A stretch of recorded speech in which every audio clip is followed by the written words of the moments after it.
Is IRGC potentially preparing for a devastating response as 5,000 US Marines mobilize for high-risk entry into Iranian territory? World's most treacherous waterway becomes deadly trap, forcing US contingency plans for worst-case Hormuz confrontation. Will Kharg Island tensions propel global crisis toward a nuclear flashpoint?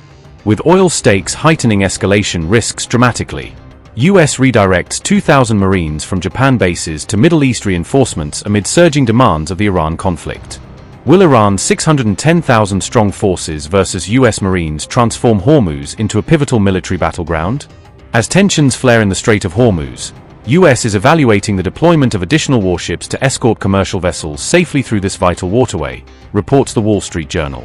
The Wall Street Journal detailed that the Pentagon is actively preparing to dispatch naval forces specifically tasked with escorting ships through the Strait of Hormuz in response to regional disruptions. However, US officials emphasized that these escort operations would only commence once the perceived Iranian threat level has been sufficiently reduced. Iran's defensive blockade measures have significantly disrupted traffic through one of the world's most crucial oil shipping routes, impacting global energy flows. These reports emerge as global markets stay jittery, with Brent crude oil prices remaining steady above $100 per barrel due to uncertainties in the strait. In a related move, the US Defense Secretary has greenlit the deployment of Marine troops to reinforce positions across the Middle East, signaling a commitment to regional presence. US official sources informed ABC News that this force will be spearheaded by the Japan-based amphibious assault ship USS Tripoli, enhancing rapid response capabilities. The units aboard are equipped and trained to execute crisis response missions, including potential evacuations from active combat zones as needed. Officials indicate that roughly 5,000 Marines and sailors could form part of this substantial reinforcement package, aimed at supporting US interests without immediate escalation. Notably, according to 2026 reports, Iran's active military personnel total approximately 610,000 dedicated defenders, ready to safeguard the nation's sovereignty against external pressures. Of these, 350,000 serve in the army, while 190,000 are with the Sepah, as detailed in a Modern AZ report, highlighting Iran's robust and well-structured defense forces. This military buildup follows weeks of intense fighting that erupted after US and Israeli strikes targeted Iran on February 28, drawing a resolute response from Tehran. According to the Pentagon, more than 6,000 Iranian targets have been struck during their campaign, yet Iran's defenses have held firm against the barrage. Nevertheless, Tehran has persisted with calculated retaliatory attacks on US installations throughout the Gulf, demonstrating strategic resolve in countering aggression. The developments coincide with a stern warning from Iran's parliament speaker against US and Israeli actions, emphasizing national defiance. Kalibaf warned that Iran will make the Persian Gulf run red with the blood of invaders, a powerful statement of determination to protect its waters. His message was posted on X on March 12, directly addressing potential attacks on Iranian islands and affirming Tehran's defensive posture, per reports. On March 13, US President Donald Trump claimed that American strikes had leveled key military sites on Iran's strategically vital Kharg Island, targeting defense assets.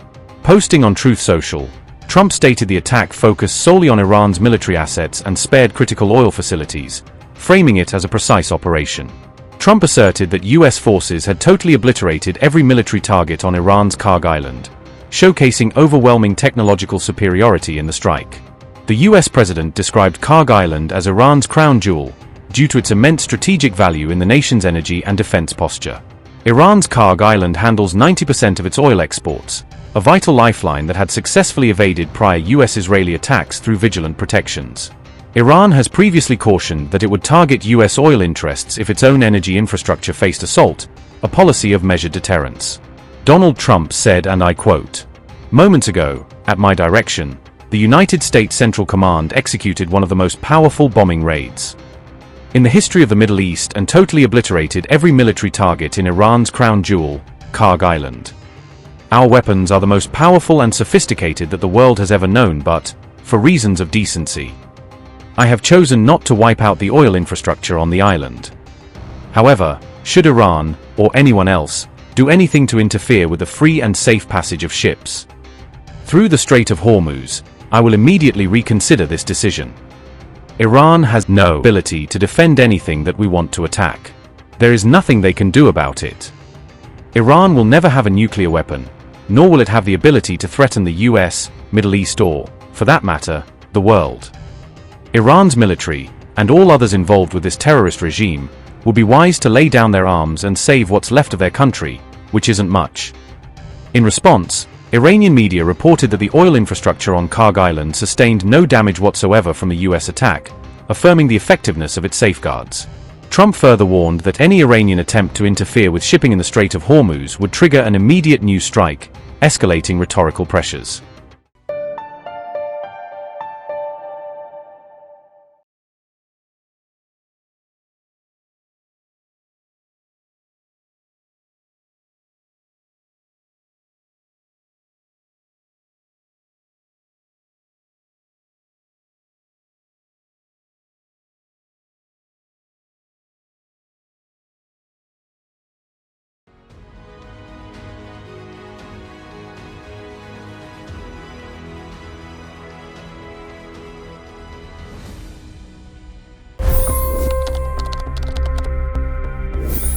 $25 crore गरीब गरीबी को परास्त करके बाहर निकले।